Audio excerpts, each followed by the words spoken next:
Bismillahirrahmanirrahim. Welcome to your science class, and it's our chapter 1 that is about classification of organisms. We are going to study the classification of invertebrates, lecture number 11, and the groups that we will study in this lecture are starfish, snails, and arthropods. These three groups are groups of invertebrates, as we have studied earlier, that these are the subphylums of the main kingdom Animalia. In this lecture, we will study the classification, basis, the features, and the representative examples of each of three groups. So, let's recap our previous lesson. First of all, I'll ask some questions from you. Raise your hands and tell your teacher their answers. So, the number one question is, how are sponges different from worms? Sponges, जो आपने previous lecture में जिनके बारे में पढ़ा था, वो worms से किस तरह से मुख्तलिफ हैं? क्या ऐसे स्पॉन्जेस के फीचर्स हैं जो वर्म्स में नहीं हैं? अगर आप क्लास की बजाय होम बेस्ड लेक्चर अटेंड कर रहे हैं तो अपनी नोटबुक पे एक कॉलम बनाइए, एक तरफ लिखिए स्पॉन्जेस और एक तरफ वर्म्स. सो हर एक किसी के यूनिक फीचर्स लिखिए. इस तरह आपको इनके फीचर्स और इनके कैरेक्टरिस्टिक्स आइडेंटिफाई करने में भी और मेमोराइज करने में भी आसानी होगी. So number 2 question is, what is the organ of movement in jellyfish? Jellyfish की पिक्चर अपने जहन में लाइए और देखिए कि वो कैसे मूव करता है. That's good. Number 3 question is, what is the body symmetry of jellyfish and worms? Jellyfish और वर्म्स की बॉडी सिमेट्री क्या है, कैसी है? बाइलेटरल है या रेडियल है? इसके लिए मैं आपको छोटा सा हिंट दे देती हूं कि वर्म्स की बॉडी में सिमेट्री आइडेंटिफाई करने के लिए इसकी बॉडी को सेंट्रल पॉइंट से इंटरसेक्ट कीजिए. अगर सेंट्रल पॉइंट से इंटरसेक्ट करने के बाद बॉडी 2 पार्ट्स में डिवाइड हो जाए, जैसे कि ये यहाँ पे पार्ट ए और part B, it means it is bilaterally symmetrical. और अगर सेंट्रल पार्ट से डिवाइड करने के बाद ये 2 पार्ट्स में डिवाइड ना हो बल्कि आपको एक सर्कुलर शेप दिखाई दे, so it means it is radially symmetrical. इस तरीके से आप जेलीफिश और वर्म्स की बॉडी की सिमेट्री आइडेंटिफाई कर सकते हैं. चलिए जी, आगे बढ़ते हैं. ये आपके सामने 3 तरह के ऑर्गेनिजम्स हैं, 3 डिफरेंट ऑर्गेनिजम्स हैं, स्नेल, स्टारफिश और ग्रास हॉपर.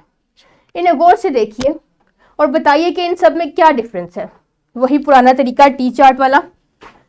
अगर आपको इस तरह देखने में मुश्किल पेश आ रही है तो 3 कॉलम बनाइए अपनी कॉपी नोटबुक पे.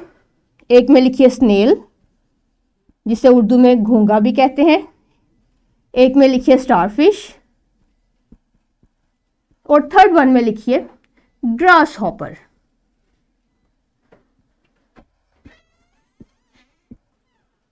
और बारी बारी हर किसी के यूनिक फीचर्स लिखते जाइए.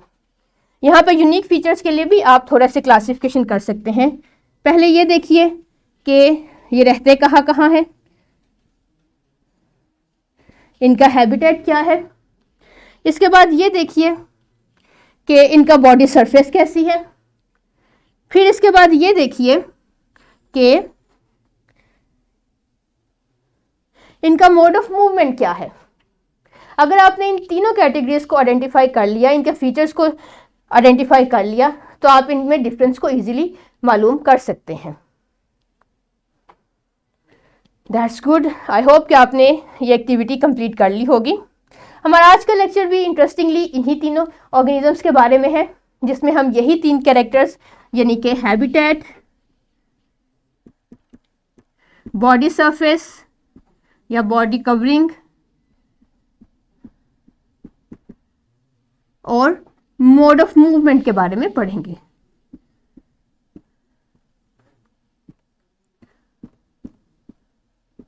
एक बार फिर रिवाइज करते चलें कि ये 3 ऑर्गेनिजम्स इनवर्टिब्रेट्स के 3 सब फाइला है.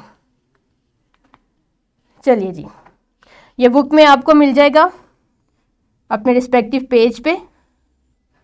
मोलस्का, आर्थ्रोपोड और स्टारफिश। यहाँ ना सिर्फ इनकी डेफिनेशन, इनके फीचर्स दिए गए हैं, बल्कि इनके एग्जाम्पल्स, इनके रिप्रेजेंटेटिव स्पीशीज़ की पिक्चर्स भी बहुत खूबसूरती के साथ अटैच की गई हैं। आप अपनी बुक खोलिए, पहले यहाँ से पढ़िए, रीडिंग कीजिए, और फिर खुद से कोई भी एक पर्टिकुलर एग्जाम्पल सामने रख के उसके फीचर्स को एनलिस्ट करते जाइए। सो आपके लिए इससे आसान हो जाएगा। सबसे पहले starfish. Starfish have spiny skins. अगर आप स्टारफिश की स्किन को गौर से देखें तो इसकी बॉडी पे छोटे छोटे से स्पाइन्स होंगे। यहाँ पे ये देखिए, ये आपको एक बिल्कुल थ्रेड लाइक स्पाइन्स, ये बिल्कुल ऐसे ही है जैसे रोज फ्लावर पे या किसी भी पौधे पे छोटे छोटे से कांटे से निकले हो। इसी तरह स्टारफिश की पूरी बॉडी कांटों से भरी होती है। ये इसकी बॉडी कवरिंग है जो इसको इसके एनिमी से बचाती है। ये देखिए, ये स्टारफिश का कि एक आर्म का एंड पॉइंट है जिसमें से ये बाकायदा तौर पे जूम करके आपको दिखाया गया है कि इसकी पूरी बॉडी ही स्पाइनी है, कांटेदार बॉडी है। और ये सिर्फ इसी का फीचर नहीं, बल्कि स्टारफिश सब फाइला के तमाम मेंबर्स इसी तरह के स्पाइन्स अपनी बॉडी से कोट पे रखते हैं। ये देखिए, एक और इसका मेंबर है सी अर्चिन, ये उसकी बॉडी है। इसकी पूरी बॉडी भी स्पाइन से भरी है, स्पाइन्स ने इसकी बॉडी को कवर कर रखा है। एक और मेंबर है इसका सी कोकम्बर, इसकी बॉडी में भी स्पाइन्स हैं। Brittle star, it is another member from the subphyla whose member is starfish. इसकी बॉडी में भी स्पाइन्स हैं। अगर जिस स्पाइन्स की शेप थोड़ी मुख्तलिफ हो जाती है, लेकिन these are all spines that cover the body of starfish and its members. चलिए जी, वापस आते हैं। Their bodies usually exhibit 5 parts. 1, 2, मतलब इसके 5 आर्म्स है, 4 and 5। आपने जो ब्रिटल स्टार देखा था उसकी भी 5 आर्म्स थी। And show radially symmetrical body. Radially symmetrical का मतलब ये है कि एक सेंट्रल डिस्क है,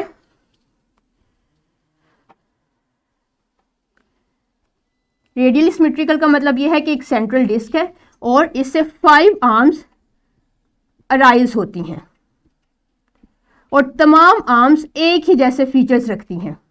जो फीचर्स कैरेक्टर्स आर्म 1 के होंगे वही आर्म 3, 2, 4 और 5 के भी होंगे। So the body symmetry in which body is held a central plane and all the parts arise from that central plane is called radially symmetrical body। इसे हम दरमियान से 2 हिस्सों में नहीं काट सकते किसी भी तरह से, ये सेंट्रल डिस्क से अराइज होते हैं। Their feet are tube like। इनकी बॉडी की लोअर सरफेस पे छोटी छोटी सी ट्यूब्स प्रेजेंट होंगी। वो tubes body starfish, brittle star या इसके बाकी के मेंबर्स इन ट्यूब्स की मदद से खुद को किसी ना किसी सरफेस के साथ अटैच कर लेते हैं, सक कर लेते हैं। यहाँ पे देखिए, ये इसकी लोअर सरफेस पे छोटी छोटी सी ट्यूब्स अटैच है। ये बिल्कुल ऐसे ही है जैसे कोई शक्कर अटैच हो। ये शक्कर्स स्टारफिश की बॉडी को, ब्रिटल स्टार या सी अर्चिन की बॉडी को किसी रॉकी सरफेस के साथ अटैच होने में मदद देते हैं। So these were the features, basic features of starfish. Next comes the Mollusca. It is the sub phyla of the kingdom, main kingdom invertebrates. Mollusca के मेंबर्स देखते हैं पहले कौन कौन से हैं। स्नेल, जिससे आप सब वाकिफ हैं। ऑयस्टर, इससे भी आप वाकिफ हैं कि इसमें से पर्ल्स निकलते हैं। ये बिल्कुल इस तरह से एक ऑयस्टर की बॉडी एक होल टाइप, एक शेल टाइप है जो आहिस्ता आहिस्ता खुलता है और बहुत सी हंड्रेड ऑफ पर्ल्स में से किसी, हंड्रेड ऑफ ऑयस्टर्स में से किसी एक ऑयस्टर में पर्ल मौजूद होता है। And the very familiar octopus with 8 legs, 8 और मोर लेग्स। अब इसके फीचर्स क्या हैं ये देखते हैं। Snails are the representative members of group Mollusca. Members of this group have soft muscular bodies. इन तमाम की बॉडीज बहुत सॉफ्ट हैं। Many of them have shells, outer shells.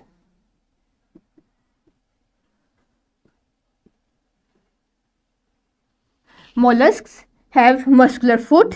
इनके इस साइड पे एक मस्कुलर फुट प्रेजेंट होता है जिसकी मदद से ये मूव करते हैं. Some of them have eyes on their tentacles. जैसे यहाँ पे ये स्नेल्स के टेंटिकल्स हैं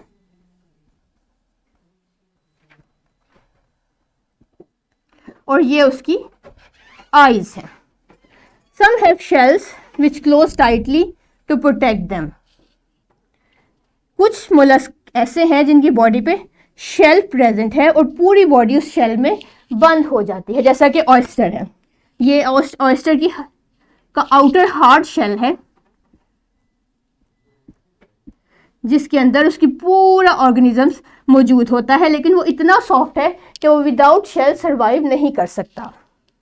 सो शेल एक तरह का उसका प्रोटेक्टिव कवरिंग है. Some have no shells.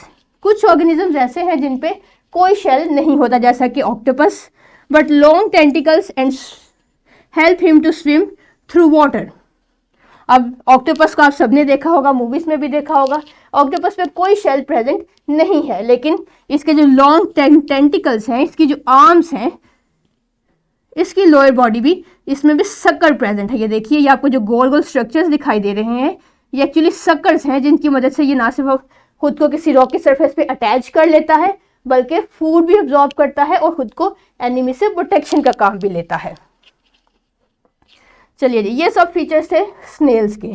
आप ऐसा कीजिए कि अपनी कॉपी में इन फीचर्स को एक नंबर वाइज लिस्ट डाउन करते जाइए. ये सॉफ्ट बॉडीज हैं. Another snail having very very soft and delicate body. आप देख सकते हैं कि इसकी बॉडी किस कदर स्मूथ है, किस कदर स्लाइमी है और सॉफ्ट सी है. Next comes the arthropods. Arthropods means animals have jointed legs. इसमें बेशतर इंसेक्ट्स आर्थ्रोपोड्स की कैटेगरीज में शामिल हैं. They have hard shell as exoskeleton.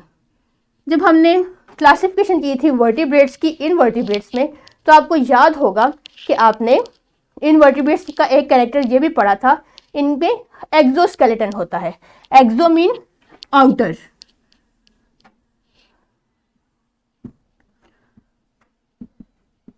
और skeleton mean covering outside their body. They have their exoskeleton as they grow and undergoing molting. वक्त के साथ साथ जब इनका साइज इंक्रीज होना होता है एक स्पेसिफिक टाइम के बाद, तो इनका एक्सोस्केलेटन उतरना शुरू हो जाता है. इनका एक्सोस्केलेटन उतरता है, जानवर या ऑर्गेनिज्म बहुत वीक हो जाता है. इस दौरान वो खुद को हाइड कर लेता है अनटिल अनलेस कि उस पर नया एक्सोस्केलेटन बनना शुरू हो जाता है. जैसे ही उस पर नया एक्सोस्केलेटन बनता है, एनिमी ऑर्गेनिज्म दोबारा बाहर निकल आता है और अपने रूटीन की लाइफ गुजारना शुरू कर देता है. सो इस प्रोसेस को जिसमें एक्सोस्केलेटन उतरता है, मोल्टिंग कहा जाता है. Insects are the most successful animals on the earth. क्यों? इसका जवाब मुझे आप दीजिए कि क्यों insects the most successful animals हैं. इसलिए क्योंकि इंसेक्ट्स तकरीबन हर जगह पाए जाते हैं, और इसलिए हर जगह पाए जाते हैं कि इंसेक्ट्स में मुख्तलिफ तरह की वेदर कंडीशंस, एनवायरमेंटल कंडीशंस को बेयर करने की कैपेबिलिटी मौजूद होती है. ये हर तरह के एनवायरमेंट्स में सर्वाइव कर सकते हैं. इसलिए तो हमें ये पोलर रीजन्स में भी मिलते हैं और हमें डेजर्ट्स में भी मिलते हैं. इनकी खास बात यह है कि इनकी बॉडी के 3 हिस्से होते हैं, हेड, थोरैक्स और एब्डोमेन. ये देखिए, ये एक इंसेक्ट है ग्रासहॉपर. 3 हिस्से हैं इसकी बॉडी के. हेड, जिसे यहाँ पे रेड कलर में दिखाया गया है, सिर्फ इतना सा हिस्सा हेड में है, शामिल है. इसके बाद आता है थोरैक्स, यानी सीने का हिस्सा, जो रेड कलर से दिखाया गया है. इसके बाद है एब्डोमेन, पिछला हिस्सा, और तमाम टांगे, इंसेक्ट्स की तमाम टांगे इसके सेंट्रल पार्ट थोरैक्स से निकलती हैं. यहां पे भी देखिए, ये 3 मेजर हिस्से हैं एक किसी भी इंसेक्ट के। ये तो ग्रास हॉपर है, इसके अलावा जितने भी इंसेक्ट्स हैं उनमें ये 3 मेजर पार्ट्स पाए जाते हैं। ये इनकी जॉइंटेड लेग्स हैं। जॉइंटेड लेग्स का क्या मतलब है आप मुझे बताइए। अगर आप अपनी एग्जांपल लें, आपकी लेग्स नीज से बेंड ना हो सके तो क्या होगा? अगर आपकी नीज में जॉइंट ना हो तो क्या होगा? अगर आपकी एल्बो पे जॉइंट ना हो तो क्या होगा? अगर आपके हैंड की फिंगर्स में जॉइंट ना हो, ये जॉइंट ये जॉइंट ये जॉइंट ना हो तो क्या होगा? Very good. अब अपना हाथ को बेंड नहीं कर सकते। यही बात इंसेक्ट्स के लिए भी है। इनके जॉइंटेड अपेंडेजेस यानी जॉइंटेड लेग्स की वजह से दे कैन बेंड। ये एक यूनिक फीचर है इंसेक्ट्स का। Their legs can bend, that is why they can move different places, different types of places. चलिए जी, यहाँ तक था हमारा आज का लेक्चर। आपने तीनों ग्रुप्स के फीचर्स, कैरेक्टरिस्टिक्स पढ़े। अब हम अपना लेक्चर एक दफ़ा रिवाइज कर लेते हैं ताकि मेमोराइज करने में, समझने में ज़्यादा आसानी हो जाए। स्टारफिश का मेजर कैरेक्टर है कि इसका स्केलेटन रिजिड होता है। स्नेल का मेजर कैरेक्टर ये है कि ये बायलेटरली सिमेट्रिकल है, यानी इसको दरमियान में से कट किया जा सकता है। Starfish again lives in water, ये इसका हैबिटेट है। स्नेल की बॉडी कवरिंग में शेल्स होते हैं। ये देखिए, ये इसका शेल है। ग्रास हॉपर जॉइंटेड लेग्स, ये इसका बेसिक प्राइमरी आइडेंटिफिकेशन फीचर है। और सम हैज़ विंग्स, कुछ इंसेक्ट्स ऐसे हैं जिनके विंग्स हैं जैसा कि ग्रास हॉपर्स, और कुछ इंसेक्ट्स ऐसे हैं जिनके विंग्स नहीं है जैसा कि स्कॉर्पियन वगैरह। रेडियली सिमेट्रिकल बॉडी होती है स्टारफिश की, सॉफ्ट बॉडी होती है स्नेल्स की, और 3 बॉडी पार्ट्स हैं ग्रास हॉपर के। इस सब को आप तरतीब से अपनी नोटबुक में नोट डाउन कर लीजिए और वक्तन फवक्तन इन्हें रिवाइज करते रहिए। अब आते हैं वर्कशीट की तरफ। ये आपका असेसमेंट टाइम है। आप अपनी टीचर से ये वर्कशीट लीजिए या फिर इसे इस वीडियो के डाउनलोड लिंक से डाउनलोड कीजिए और इसे सॉल्व कीजिए। 3 से 5 मिनट में आप इसे इजीली सॉल्व कर सकते हैं। मुझे उम्मीद है कि आपने बहुत अच्छे से वर्कशीट सॉल्व की होगी। चलिए जी, अब आते हैं होमवर्क की तरफ। होमवर्क में सेक्शन बी में क्वेश्चन सॉल्व करेंगे आप। Fill in the blanks.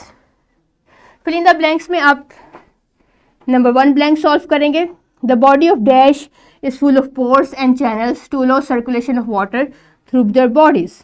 The body of dash, which body has channels, ये आप बताएंगे। नंबर 2 है starfish have dash on their skin. हमने स्टारफिश की स्किन को पढ़ा भी और गौर से देखा भी। सो आप मुझे बताएंगे कि इसकी स्किन पे क्या चीज़ होती है। फिर उसके बाद आप नंबर 4 सॉल्व करेंगे। Snails are dash bodied animals. Snails की बॉडी कैसी होती है? हार्ड है, सॉफ्ट है, स्पाइनी है, कैसी होती है? ये आपने पढ़ा है, इसे रिवाइज कीजिए और यहाँ पे इसका आंसर लिखिए। इसके बाद आ जाइए सेक्शन डी की तरफ, जिसमें आपने क्वेश्चन का इन डिटेल आंसर लिखना है। इसमें से आप क्वेश्चन नंबर 4 सॉल्व करेंगे। Explain the characteristics of invertebrate groups, give examples in each. 2 groups की एग्जांपल्स आपने प्रीवियस लेक्चर में लिखी थी। अब आप बाकी के 3 ग्रुप्स यानी कौन कौन से पढ़े हैं? स्नेल्स, स्टारफिश और थर्ड वन इंसेक्ट्स। इनकी फीचर्स लिखेंगे जैसा कि हमने रैप अप करते हुए इनके फीचर्स एंड लिस्ट किए थे, और इनके एग्जाम्पल्स लिखेंगे। एटलीस्ट 2 एग्जाम्पल हर सेक्शन से होनी चाहिए। और अपनी नेक्स्ट क्लास में हम वो फैक्टर्स पढ़ेंगे जो बायोडाइवर्सिटी को अफेक्ट करते हैं। अंटिल देन अपना ख्याल रखिएगा। अल्लाह हाफिज़।